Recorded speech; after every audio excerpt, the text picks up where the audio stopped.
Tiger Sports Show. Time to talk about the Southern Footy League. The Prez, Craig Warman, as always, in the studio. Craig, how are you, mate? Good, boys. How are we? Very well, mate. Now, a ripping weekend of footy. Let's start with the game, the match of the round. Without doubt, mate. Of course, we're talking about Cove 14-11-95 over Happy Valley 13-11-89. A little bit of controversy, though, because I've spoke to the coach, Ray O'Donnell, on the way in this morning, and he said that scoreboard wasn't working. Yeah. So they kick a point and the scoreboard still shows them as being a point down. So it's actually level. Then 10 seconds to go, they take a mark and kick a goal after the siren. But he said it was a terrific game, up back and forth all game. It was just one of those, and we've all played in them, nip and tuck. Cove get a goal, Happy Valley get a goal. They get two. And there was no more than a goal in it all day for the whole 4 quarters. And it was just a great day. And I know that the Cove people were absolutely wrapped in it. Just by judging by social media and whatever, they were absolutely delighted with that win because it was an important one for them as well. Big one. I mean, it's important for Happy Valley as well. They were in a bit in that mix as well. Yeah.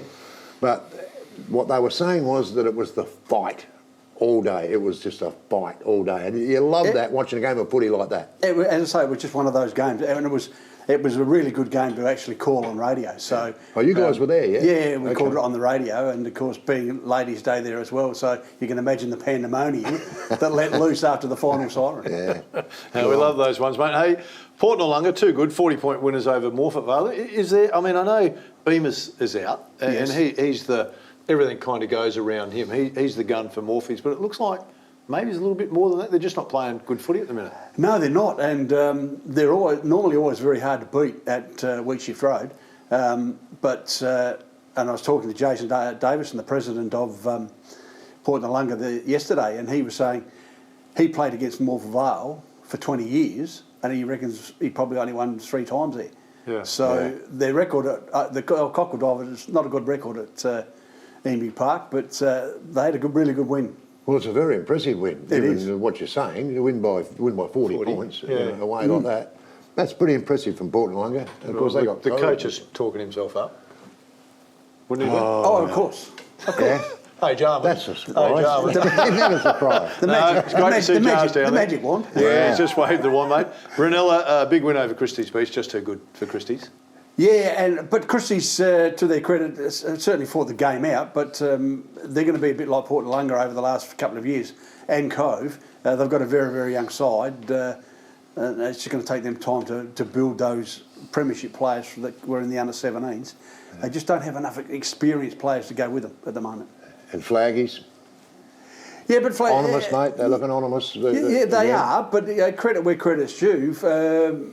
You would have thought they would have won by more. Yeah. Normally against Aldinga, so that's a pretty good result for Aldinga.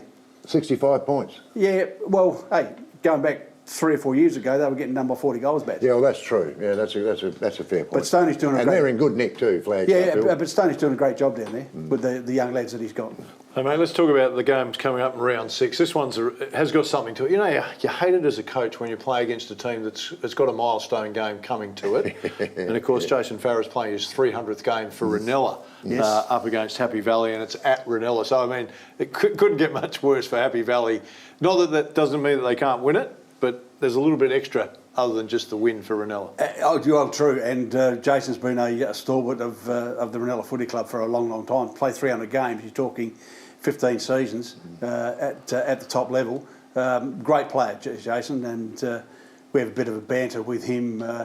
Especially on cold, wet days. Is the Faz actually going to get out of the shed today and get on the paddock? But yeah, no, it's a great effort, 300 games. Is it getting harder for a 300 gamer now in the Southern Footy League? Because normally the young kids would stay with the club, and I'm sure Jason's one of those. I mean, 15 years, he's been there a long time, but now they get seduced into the SANFL and then obviously the road onto AFL if they can go there. And is it getting harder for the 300 game player now in the Southern Footy League? Well, yeah, it is to some extent, but Jason's a bit of a different story. He started as a junior at Ranella and then played a couple of seasons at West Adelaide. Didn't like the environment in the SANFL, so came back to Ranella as a reasonably young man and has continued with the Ranella Footy Club. I think he's a 3-time premiership player there as well, life member. Yeah. Now we got Port Noarlunga and Cove, mate. This is a good one. No, this will be a good game. Well, it's a good game of footy, really. At Port Noarlunga. Yes, and I was just about to say that. It's at Port Noarlunga. Cove have got to travel down there.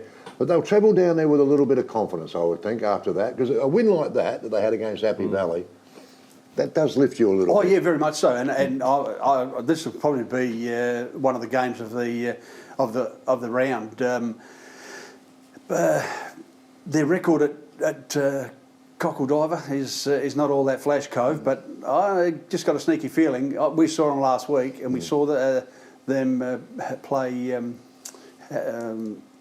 the week before against Noarlunga, and Noarlunga did a bit of a number on Porties a couple of weeks ago. Yeah. Now, I reckon the Cove boys might just get over the line here. Sneak in. Well, that's a big call. Well, no, they'd be happy to listen to that. But sure, Jars won't be too happy. I wouldn't. No, he won't be. No, in fact, he's because they're in good nick. I mean, that's a good win by them. Oh, they are. Yeah, very much so. That's a good win. the other two games, mate. Morfett Vale and Flaggies and Aldinga and Noarlunga. I think they'd pretty much go to script.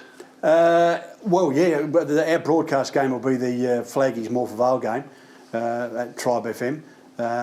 You'd probably tip Flaggies to win that one. The other one, yeah, toss of a coin, really. Toss of a coin. Well, they're second or top, aren't they? Noarlunga, they're right. They're Yeah, up they there. are. You know, But again, when you look at who they've played so far, Okay. this now starts to be the telling part of the season for them. Yeah, okay. They start playing the Ranellas and etc. And a couple of teams need some wins. Well, they do. I mean, Morfett Vale need a win. Morfett Vale need to win. Do need Aldinga, Christie's Beach, they need to start firing up, I think, boys. Well, you need to start playing better. Better. You might not get the win. I think sometimes you've got to be careful. And you touched on that before, and I look at Aldinga, and sometimes you've got the scoreline and you go, gee, look at, but they're slowly improving. It's a bit like the Crows. Yeah. They've had a few years where they've started to build. Now we're seeing that a couple of those clubs, Morfett Vale and Aldinga, look like they're in that slow build. Cove coming, they're jumping a bit quicker. Yes. They're kind of the three. A couple of years ago, we're sitting there going, well, and now we're going, oh, they could scare you. Yeah. They're scary now. Well, again, just harking back to the game last week, that was virtually for them would have been a 4-point game, because if Happy Valley had won it, if you look at the premiership table, that would have left Cove down in the bottom half of the ladder. Now they've jumped right up. Well, they're a game out. If they keep winning, every chance of playing in the five. Yeah. Okay. As always, mate, great to get you in. Southern Footy League, get down and support your team this weekend. It is a great competition. Still, plenty to come on the show. Stay with us.